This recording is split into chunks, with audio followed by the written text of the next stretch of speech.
and welcome to the very first episode, the maiden voyage, the opening lap of a new venture with Anthony Mingioni, myself, Jason Myrtetus. It is Stick to F1. So original. We tried 1,000 names. They were all taken, but nobody had Stick to F1. Ant? No, they did not, and we got to stay on brand too, considering what everybody knows our background is with hockey. But at the same time, you and I both are very much into and have a great love for this sport as well, and I'm ecstatic that we're going to be doing this together. Yeah, I mean, we've just been shredding each other's text messages nonstop, so we're like, let's kind of scratch this itch with doing an F1 podcast. I think we may be one of the only ones without English accents, which is different. Yeah, So, hearing guys with Philadelphia accents doing F1 podcasts, instead of hearing the Irish or the English or you know hey, yo, Lewis Hamilton, you know. That was my Rocky. I never did that before, but there you go. anyway. So here's kind of the deal, and we're going to get into. We have a lot to get into in this maiden voyage in this first episode. Here's the why, when, and what to expect. First of all, why we're doing it, we just told you because we both love it, and this season has been unbelievable. We're going to do 2 episodes a week on race weeks. We'll do one like midweek leading into a race, kind of preview what's to come, and we're going to do one post race each race as well. Instant reaction analysis, some debate, maybe some heated conversations as well. And that's what we're going to do. We'll try to get some guests along the way and just kind of talk F1. We'll get into fantasy at some point as well because you and I are doing the fantasy. I created that fantasy league, and we got a lot of people, over 100, I think 150 some people in it, Ant, and everybody's having fun, and it's different. I've never done it before. Did you ever do F1 fantasy prior? No, honestly, your invitation was the first time I've ever done. I'm not a big huge on fantasy period, but I again, this was something that was interesting, and I was like, let's give this a shot. I've been fortunate enough in some of the leagues I've played in. Obviously, you and I've done hockey. We've done our hockey fantasy as well. But yeah, this is a first for me in terms of the formatting and everything else. But it's pretty streamlined and pretty smooth, I would say, for the most part. Yeah, it's pretty fun to kind of pick some drivers and just more guys to keep an eye on, and that kind of element of it as well, and then consider history of drivers at particular circuits and that kind of thing. And let's just get right into the business though here, because this year has been pretty wild already. I mean, every race, in my opinion, really is delivered to a pretty high level. Even Spain delivered. But I guess the top storyline to really kind of look back on and so far through the early part of this season has got to be Hamilton v Verstappen and the title battle. Yeah, it's been and this is something I think for those who've been watching F1 have been hoping to see fairly regularly, and certainly ever since sort of Mercedes really kind of it just felt like they lapped the field last year in 2020. Max has continued to develop his racecraft. He is, at the age of 23, I think there's still some areas I think that do sometimes need to be worked on, but for the most part, he's about as close to a complete racer when you're trying to compare him to someone like Hamilton, who is, he's one of the greatest of all time. If not the greatest of all time, he's darn close. It's him and Schumacher in my mind in terms of the 2 all-time great racers in this business. So again, Max continuing to develop, and again, you look at how well he did it. How he pretty much dominated Monaco. That was, again, and we all know Monaco. For those not familiar with it, it's as legendary a course as that is. In modern F1, it's basically qualifiers, and then pretty much it's like a conga line starting in that race. But I thought he was having a great race in Baku as well. It's been a great season so far for him, and very unfortunate, obviously, what happened to him. A shock, the shock, the blowout with the tire on lap 48 in Baku, which, as you and I know, one of our favorite courses in all of F1. It's been a great season, but there was a major opportunity lost for him in the race now, and he had a chance to really, gain some ground, some serious ground going into coming out of the 2 street circuits, and now they're about to head to more traditional, regular sites, Grand Prix sites in this case, and the race remains tight with I believe 4 point gap right now between Verstappen and Hamilton. So it's a great race. I anticipate it will continue to be so all year, and that's what you're looking for. You want to have that, that battle, that, and Hamilton said it himself. Hamilton said it last year. He was kind of hoping for a better. I think the competitor in Hamilton feeds off of having someone, a real rival, that he has to contend with. And Max, I think, is every bit of that. And young, at the age of 23, 24, he's probably going to be the face of the sport, at least for the next 5-6 years or longer than that. But Lewis is still there. Lewis still a great driver.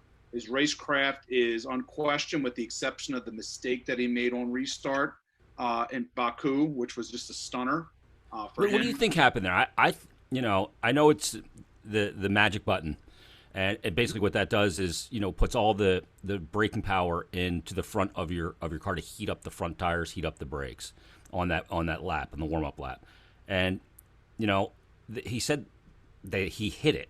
I don't know that he hit it or he didn't turn it off when they got to the restart and back at the grid. I thought it was curious because when we got to the restart, I noticed there was it seemed like a lot of smoke coming up from his car.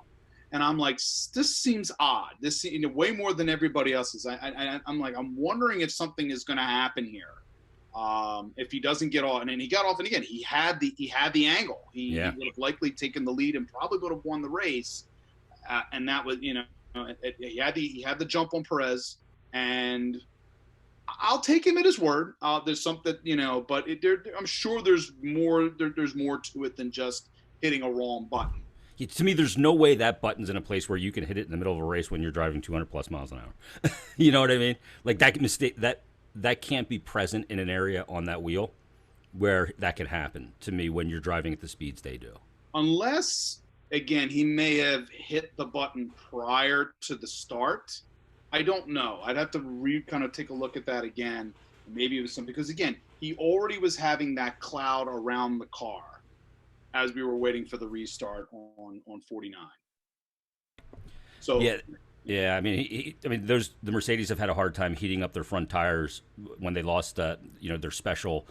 They had that system that they could move the wheel back and forth and really get heat into the tires, and they haven't. And Bottas obviously wasn't able to do it. He was a sitting duck at the end of that race. But you need to look at the whole thing, the way it's gone this year, and it's been back and forth. And you're right, Max had the opportunity to really grab some more points by winning the race and the fastest lap, and then the blowout happens, and then Lewis all of a sudden has the opportunity in front of him. And I thought it was so ironic because during the red flag, they went to his team radio, and he said, it's about the championship. Like, it's not about winning this race, so don't get aggressive and take yourself out. And then all of a sudden that happens, the button doesn't get turned off or whatever happened, and he ends up out of the race, and it's like, all right, we're back to square one. We're right where we were when the day started, with the top two guys separated by the same exact amount of points. And to me, that's Lewis getting a little lucky too, because Max didn't put a foot wrong that whole race, and Mercedes just didn't have the car. And Lewis has gotten away with his mistakes a little bit more than Max has so far this year. Remember at Imola, when he goes off, then he can't find reverse, he hits the wall, then the Russell Bottas crash happens. Yes. That saves him, and he ends up finishing second in that race. He didn't pay the price when he made the big mistake. Yeah. Pretty wild. And it's the nature of the sport. It's just, but I don't think we've had quite the roller coaster of moment. Baku was such a roller coaster at the end. Like it was a good race. It's entertaining. It was what I expect out of Baku, really, because it's such a fantastic. I think as street courses go, it's my favorite, one of my favorite courses on the circuit without question. And it's one of those things where one little mistake on that course and you're gone. So it's a true example. It's a true example of real racecraft. And in my mind, again, Max seemed to have that mastered until that happened, until that crazy moment occurred, and then we get the roller coaster of the end of that race. The thing too, you saw it in qualifying. There were 4 red flags. I mean, guys just couldn't, trying to heat up their tires and really push it, and they end up in the wall.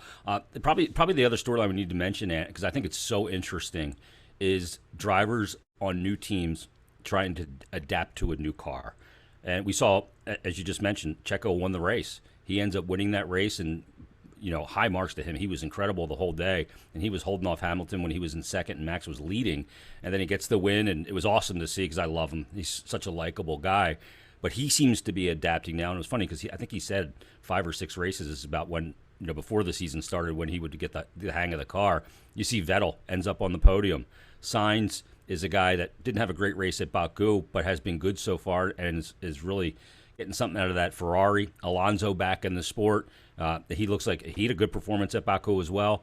And Ricciardo hasn't really gotten a hold on that McLaren just yet, but now that they're back to these traditional tracks, this may be an opportunity for Danny Rick. Could be. He's kind of hoping for that, I think, going into La Castellet this weekend. It's been tough. Again, he's transitioning, going from a Honda in one season, then 2 years in a Renault, and now he's in a Mercedes. But there is an adaptation that's involved, just like with any car in this circumstance. Muscle memory. A lot of muscle memory, how the car feels, how the revs, everything that goes into transitioning from being in one car for a little while. It took him, again with Danny, later last season before he really had a hold of the Renault last year, and he started to have some good performances like at Spa, for example. I mean, he started looking good at the end of the season, and now he had another transition in this circumstance where he's now racing. Now he's in a Mercedes. Now he's now in a Mercedes for the first. I mean, as far as I can remember, and he's trying to get a hold of. I know he mentioned in an interview that he kind of did a little bit of a reset, kind of a sort of step back. They did some things, not just in simulator, but instead of doing things that he would normally do with a car, he's trying to find out the areas that he did wrong, and trying to realize that what he has done in the past isn't necessarily going to work with this car, and that he's got to change it, and he's got to figure out a way to kind of make it work and balance out his, honey badger tendencies to this new vehicle in this circumstance. So I'm looking for to see an improved performance out of Danny Rick. It's been a bit of a disappointment, and I do think, as we go get to closer and closer to the midway point of the season, I think, and he does have a multi-year deal, but I think there has to be a continual improvement of performance this year for Danny Rick going forward, because I think McLaren is planning on being an aggressive team. They want to be competing. They want to get up there with Red Bull, and they want to get up there with Mercedes. With the cost cap coming in, they see it as an opportunity. They have an opportunity here. Yeah. And not only that, but Lando is performing week in and week out exceptionally well. Yeah, I mean, podiums, making in the points. He's had a great, a young driver. He's so young. It's still seeing those the couple seasons ago when Danny Rick was making fun of him on the podium stand, looking so young, and and then now they're teammates, of course, in this case. So the team dynamic there is rather interesting, which I'm really, whenever the following next season of Drive to Survive comes out, I kind of want to see the dynamic of that relationship between Lando and because again, Sainz is a bit more even keel, some fire to him, whereas Danny Rick is we know how Danny Rick is. Yeah. So with some of the other teams, Alonso, I'm not surprised. Again, he's in a Renault. He knows Renaults extremely well. So for him, he's had a good start I think he's had a solid enough start to the season. He seems reinvigorated too. Reinvigorated. I think Baku certainly helped being able to jump. There's still been some adaptation for him. It hasn't been great form for him, but Baku could be an area where it steps forward. Whereas his teammate Esteban Ocon has been, I think, pretty good, really good to start the season. But again, some of that is also, having at least an additional year of experience in this current car going forward that helps him out as well. Yeah, and they extend Esteban to 3+ years on his deal as driver and his seat. I think it's a smart move by Alpine. Again, he's a young French driver in this case. Again, who can be really the face. Having.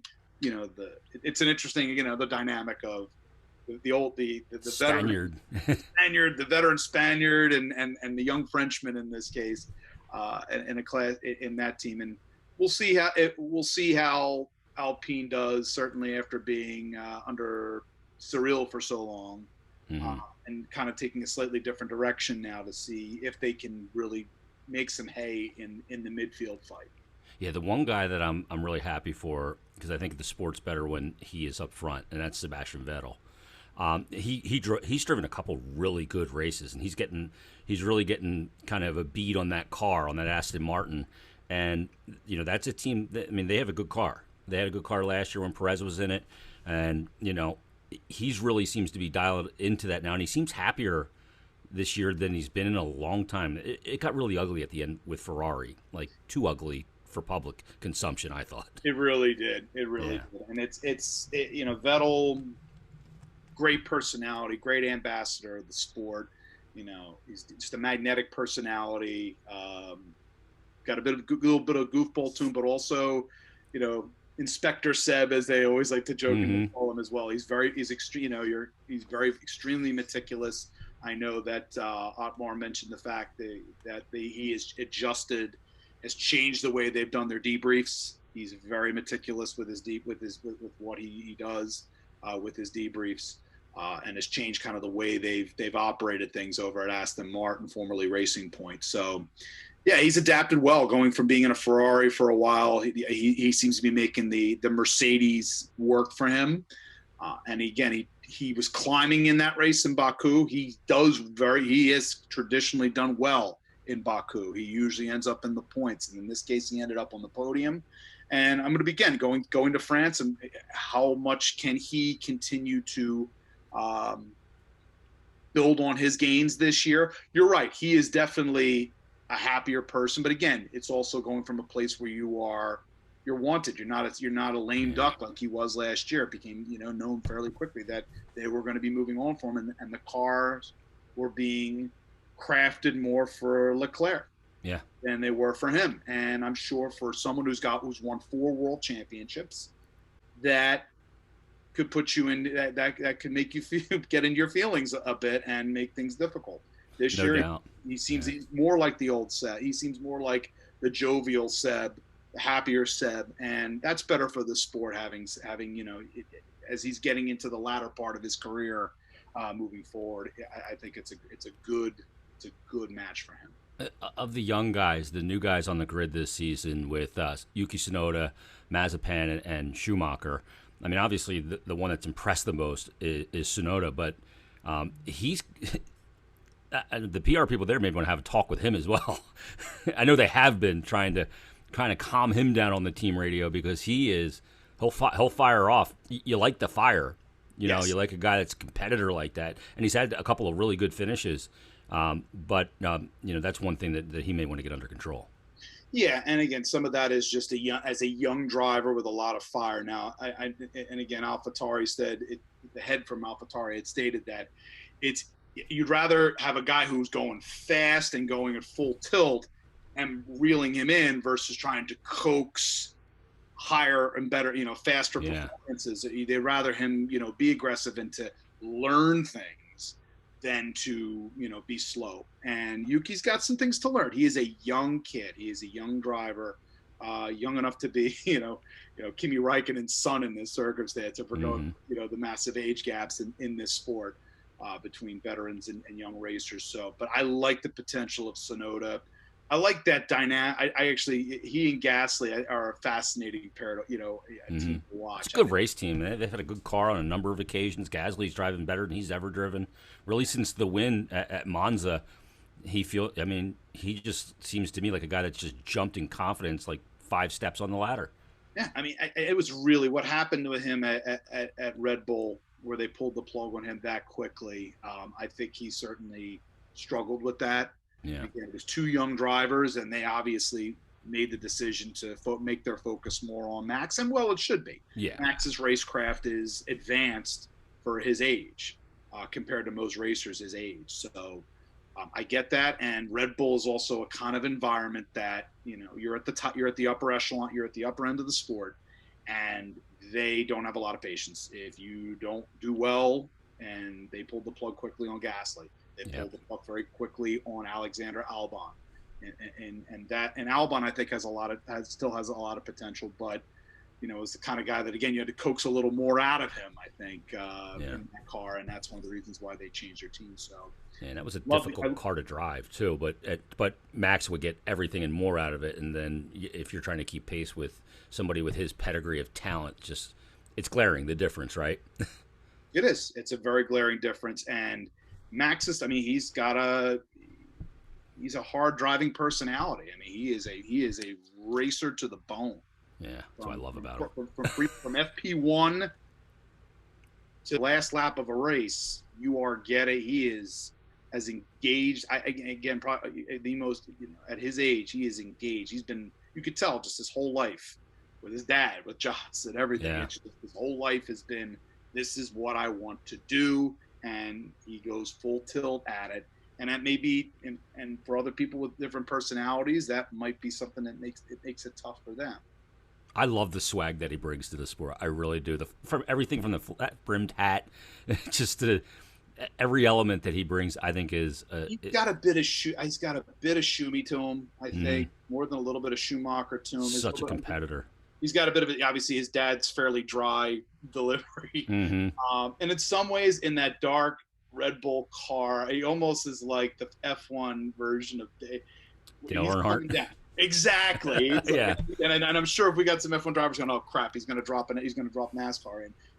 But again, when you have that kind of sort of Darth Vader personality, where he's just hunting people down, that's, I think, where Max is headed and why I think he's going to be lording over this sport. Yeah, and I think his reputation, like in the first corner at Imola, his reputation is that he will not cede. He is not going to lift. Elbows out. He's got to have elbows going. Yeah, elbows way out. One more kind of storyline. It looks like Russell could be headed to Mercedes. There's some reports that I know he mentioned publicly that he wants to have his situation figured out before the summer break coming up in August. And there's a lot of, as is always with him, there's a lot of speculation about Mercedes. And you couple that with, Valtteri really struggling this year, and in particular at Baku. I mean, he was going backwards at the end of that race in a car that Hamilton had up at the front with a chance to win the race. Is George Russell going to end up driving a Mercedes next year? And if that's the case, where's Bottas driving next year? I think there's I would peg it as a fairly high likelihood. Again, Valtteri signed a 1-year deal with Mercedes last year, so we kind of knew that they were looking that there was some sort of, they wanted to maybe see how things went this year. Things haven't gone great. And Lewis wasn't signed to his contract when he signed his 1-year deal either. But again, Lewis can do what he wants, and he'll sign when he wants because he's the face of the sport. So in this circumstance, again, Val needed to have. He's had bad luck, no question, of late, and I do believe that that this is something that they've been preparing George for this. George has been outstanding. He's known as Mr. Saturday with his qualifying performances. We saw what he did last year in Sakir when he was racing on behalf of Lewis Hamilton when Lewis was diagnosed with COVID. The potential is there. There's two sides to this coin though, in that I do look at it almost as Red Bull has now gone with they have the young aggressive driver in Max Verstappen, but they have a really strong number 2 in Checo Perez. Yeah. And Mercedes has had that 1-2 for a long time of a strong lead and a great lead and a strong support. And drive strategy with it. Drive strategy that comes with it. That pretty much is. So if you're going to George, you have to have the feeling here that he has done enough here. Does it cause a potential? If they go into next season, can they project themselves? If Red Bull is going in once again. My gut feeling is I think Checo is going to be re-signing. Yeah, me too. Checo's going to re-sign. I don't think he's given them any reason to not. If they're looking to challenge Mercedes for dominance over the next few years, Checo I think has to stay there because now you have the especially with the new regs coming in too. With the new regs and everything, yeah, exactly. And the fact that Checo has a hold of that car, and going from a Mercedes to a Honda and getting a hold of that car is in relatively short order. It's interesting how it's kind of turned on its heel, whereas before it had been Max and Alex, and you could see with the younger driver kind of being overwhelmed. could that happen here with George moving up to being the number 2 driver? I think George's racecraft is pretty good. Again, I think quality of car is important. Yep. But I also am very careful of saying of making too many assumptions about one race on a course that was designed in Sakir with the Sakir race with the conversion that they had out, which was ridiculously fast. It was about almost as close to an oval. Yeah, it was almost the Indy 500. Yeah, exactly. It was ridiculous rates of speed, and not requiring your normal tight racecraft in that circumstance. So, I think there's a little bit of a risk that's involved with it. But I do think my gut feeling here is, Jace, I think George will be the number 2 driver next season. All right, so where's Valtteri go? Therein lies the interesting element. That's the one, right? What's that? That's the interesting element here. Yeah. Where does where does Val end up? And obviously Red Bull's got their team set. Yeah. And you continue to go on down the list, and you have to take a look at some of the other teams in the circumstance. I think AlphaTauri is set. Mm-hmm. So I don't think any area within the Red Bull organization. And that's more of a junior program anyway. It is, but it's more of it's become they say they don't look at it as their junior team now. They look at it as their sister team. And again, you could say that's apples and oranges. But again, it's 2 young drivers versus what the main team is. What happens with, you have to look at, if you're going to go a little lower tier in this circumstance, is Kimi Räikkönen retire? Is that a spot there? Swap one fin out for another fin? With him and Giovinazzi, that's a possibility. I don't see Williams. I'm sorry. Even if George leaves, I don't see. Again, go home. You're looking at salary too. I mean, Williams is paying $1 million for Russell and $1 million for Latifi. Yeah. He's gonna want at least what he is making now. At least probably around $10 million with whatever team is going to be, and probably more, because he'll be in more of a lead. He would be probably more of a lead guy on the new team than he would be right now. Yeah. And his career has been along that line. But one team I kind of do have a little bit in the back of my mind. Now, there was someone who had mentioned Alpine, and I'm like, number one, the contract with Ocon is 3 years. He's their developmental driver. Alonso's got 2-year deal. He signed for this year and he signed for next year. I don't think, unless Fernando Alonso has a ridiculously bad stretch to the point where he just says, I can't do this anymore. Yeah. I don't think Alpine is a possibility. But one team I do kind of have who's a competitive team that I do kind of wonder about, even though he is on a multi-year deal, is McLaren. It's a Mercedes car. Yes, they have Danny Rick signed to a multi-year deal, but this is one of the reasons why I kind of hinted at the beginning of the show that I think he really does need to start having improved performances as we get closer to the summer break. Because I have to think that, Zach is a aggressive, hard driving guy, and the temptation potentially to have a racer of Valtteri Bottas's caliber with Lando Norris would be something I'd have to think about. Now, do I think it happens? Probably not. I think they're going to probably stick with Danny Rick. So to me, if Kimi Räikkönen retires, I believe that Alfa Romeo would be the most likely spot for him to land if he's staying in Formula One. Now, again, we also thought when Checo was out at Racing Point last year, we thought the only spot that was going to be open for him was going to be Alfa Romeo, and then obviously Red Bull had opened up. So that's why I'm mentioning McLaren as a possibility, based on what we see happening the rest of the way, basically. Exactly. If Ricciardo gets his feet under him and he's driving that car and scoring points and right there with Lando Norris, then there's going to be no reason to change. And look, Danny Ricciardo is also a great marketing tool. He really, he's one of those guys, great personality, right? Exactly. But you got to perform. Which again, unlike a Kimi Räikkönen, unlike a Sebastian Vettel, who have a lot of cachet, have won multiple world championships. You can get away with that.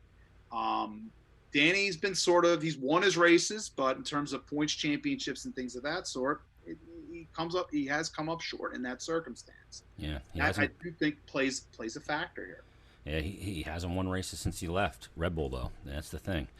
Would he have one podium with Renault? And I mean, they were hoping for more, and I know Cyril was really disappointed when he left. But let's get to what's going to happen here.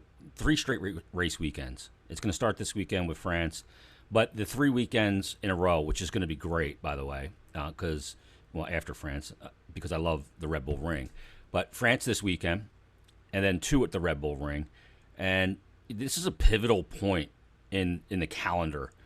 Kind of heading into this stretch here of these races, then a couple weeks off before you head to Silverstone in the British Grand Prix, and the first time actually that they will do the what do they call it, the sprint race to determine the starting order of the race there. So, what do you expect to see out of the 3 races? Are we going to see a big shift in the standings here? Is somebody going to start rising up? Is Bottas going to get back into the top 3 or 4 here, or are we going to kind of see what we've seen all season, very predictable at the top, and then the top 3 at least with a guy Verstappen, Hamilton, Bottas, and Norris, and maybe Leclerc. But does Ferrari have the pace on these tracks like they had on the street circuits? That's a good question. For me, coming into this race at Paul Ricard, I really do think, especially after what happened 2 weeks ago in Baku, the beast that is Mercedes, I think, is going to show its teeth. Yeah, I think so too. On this track. I really do. My gut feeling is we are going to, especially with the rumors that are floating around right now with George Russell potentially getting a race spot. This could be again. I don't know.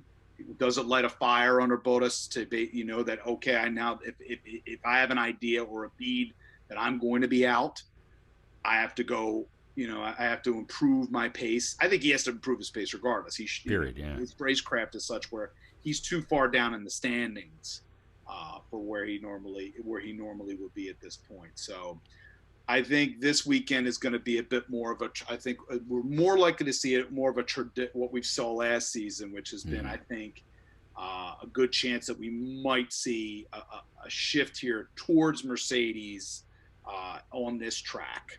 I do. I think, especially, I think if there's my gut feeling in this circumstance is that, especially after what happened to Lewis last week, talk about that it's a marathon, but he was out of the points. Yeah.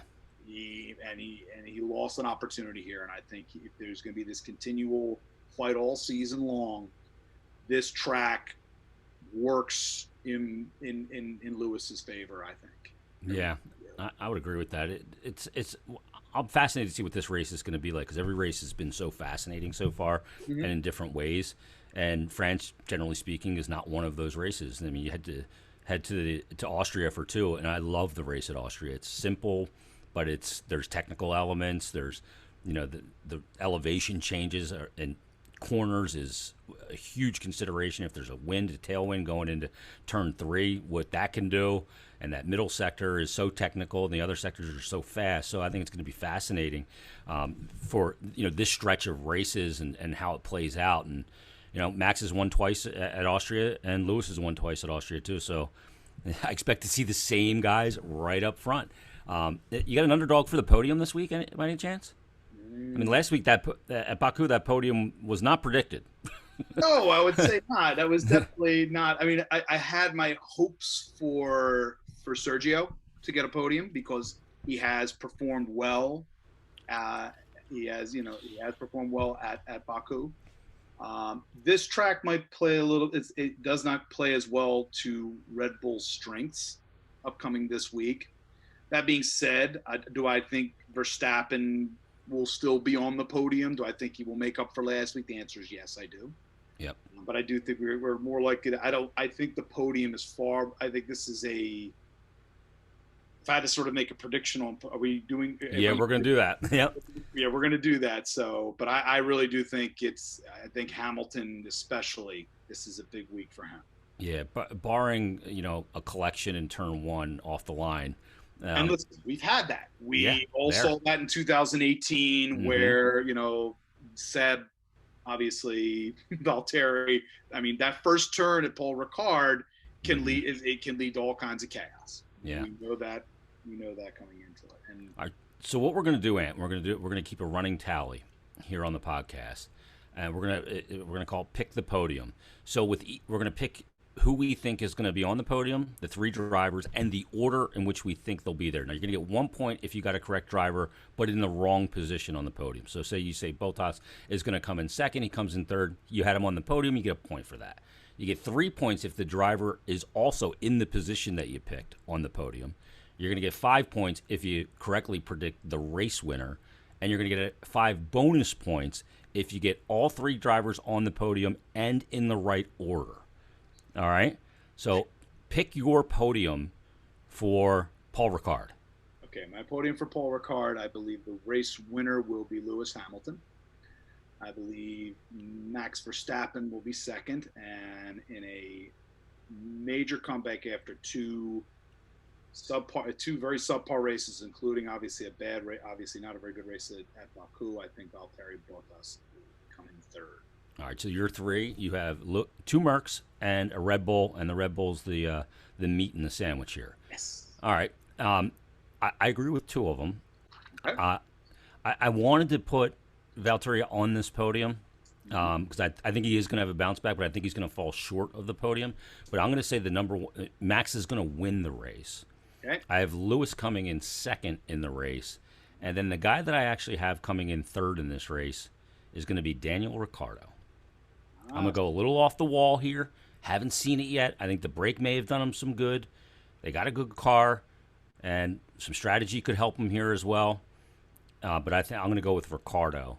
So my podium is going to be Verstappen, Hamilton, Ricciardo. Yours is Hamilton, Verstappen, Bottas. And I look at this again. So McLaren especially, they've been successfully getting on podiums on a consistent basis this season. So a Ricciardo third place finish certainly would help, in this circumstance in terms of their midfield, especially if they're battling Ferrari, who's in third right now, getting Ricciardo on the stand. If you get Norris like 5th or so, yeah, I think that would be a really good weekend for McLaren. I totally agree. Yeah, you're right. Right now, I mean, McLaren 4th in the constructors. Ferrari with those 2 great race weekends is 3rd now, 94 points. Mercedes number 2 with 148, and Red Bull leading the constructors right now. And Verstappen, like we talked about earlier, with that 4-point lead right now. One last thing before we wrap up this first episode. I just alluded to it. At Silverstone, they're going to do the different. They're not going to go straight qualifying to determine the grid. They're going to go with the sprint race prior. What do you think of that? I'm on board with it. I like the idea of the sprint race. I think it adds, especially for the crowd, I think that comes in and buys their race, the race weekend tickets. I like it. It adds an element of excitement to the whole weekend. It's another spectacle It's a spectacle, yeah. Exactly. It's a race within a race. So it's a short race. I'm on board with it. It's it's not a hockey shootout. Mm-hmm. Thank God. It's it's not it's not the runner on second in the 10th inning. But I think it's something that I think a lot of the racers are on board with it. They like the idea of it versus the standard. And I do think potentially going into 2022 that we could very well. And I'm going to be curious to see because again we've got 3. I think it's total 3 races this year that they're planning on doing it. So, whether or not there's going to be a major expansion of this going into 2022. You can't do it everywhere. You can't do it at Monaco. What's that? No, you can't do it at Monaco. No, it makes no sense. It makes no sense. So it had to be on certain tracks. Yep. But they managed to do it for, I know in Formula 2, but I'm on board with it. I'm on board with it. How about you? I like it. I love qualifying now the way it is. But I'm willing to go into it with an open mind, but like I said, certain track. To me, it's a little goofy to have 2 different ways to determine race order in the same sport in the same season, and you can't do those races at Spain. You can't do it, at Monaco. So it seems odd that you would prefer things stay as is. Yeah, because I think you have to have the same way of determining the grid order at all races within a season. I don't know why I feel that way. It's like determining. I think if there was a more of a consistent course situation, maybe in terms of like certain courses that can pull it versus others that obviously, like Monaco, obviously cannot. And I get that in terms of a speed, a course like Silverstone certainly I think works very well for that. Yeah, and these courses, I don't know that it would work good for Abu Dhabi. There's just not enough overtaking there, right? Right. You look at some of those, and it just I don't know that it would lend to that. And those tracks where it's hard to overtake on track, it's got to be strategy, but strategy is removed because it's a sprint. What I think will happen is I think they're going to want to see the reaction to it. They're going to want to see how this plays out this season, and if there is a buzz factor to it that where they may expand it. But again, you're right. It does create that inconsistency of, okay, so we can't do this everywhere. It's going to be interesting. Maybe they keep it to 3. Maybe they just say, we look at our season schedule. We keep it at 3. We rotate it. Mm-hmm. We see what courses get it certain years, what courses don't get it. It's almost like in that circumstance. So maybe it's Silverstone has it. Maybe you consistently have it at Silverstone for those races, but maybe rotate it with other ones. Possible. We'll see. Again, I do want to see what the reaction is to it. Yeah, like the 3-on-3 in hockey. We're back to hockey. When it first started, the spirit of it was there, and then eventually it was ruined by players pulling the puck out of the zone. I wonder how drivers in the midfield, are they going to just race to maintain position, or are they going to be aggressive to try and get to the front of the grid? Are the leaders in the championship going to incur risk in the sprint race and crash out and end up at the back of the grid when they would have qualified? Then you'll have cars that are misplaced on the grid, like as if they got a 15-place grid penalty, when they have a pole-worthy car. So that part will be fascinating to see who can climb through the field, because those things will happen invariably. If you do it enough times, there's going to be cars that are way faster and would have qualified way higher than they're going to be. And I'm just trying to figure out what the strategy is going to be from an approach standpoint based on where you are in the driver standings and the constructors, and then also, just for that weekend in that card. So who's going to just sit and say, I'm happy where I'm at here? Who's going to push, and who's going to say, this doesn't matter, I'll come up through the field anyway? To borrow Lewis Hamilton's phrase from last week, it's a marathon, not a sprint. Yeah. Well, that one is a sprint. In this case, you can't avoid it, Lewis. Yeah, I'm going to be turning those engines up. All right, that's going to put a wrap on the first ever episode of Stick to F1. A lot of fun, Ant. We're going to break it down. We'll break down the race at Paul Ricard and France this weekend. Everybody, thanks for listening. We'll check you out next time right here on Stick to F1.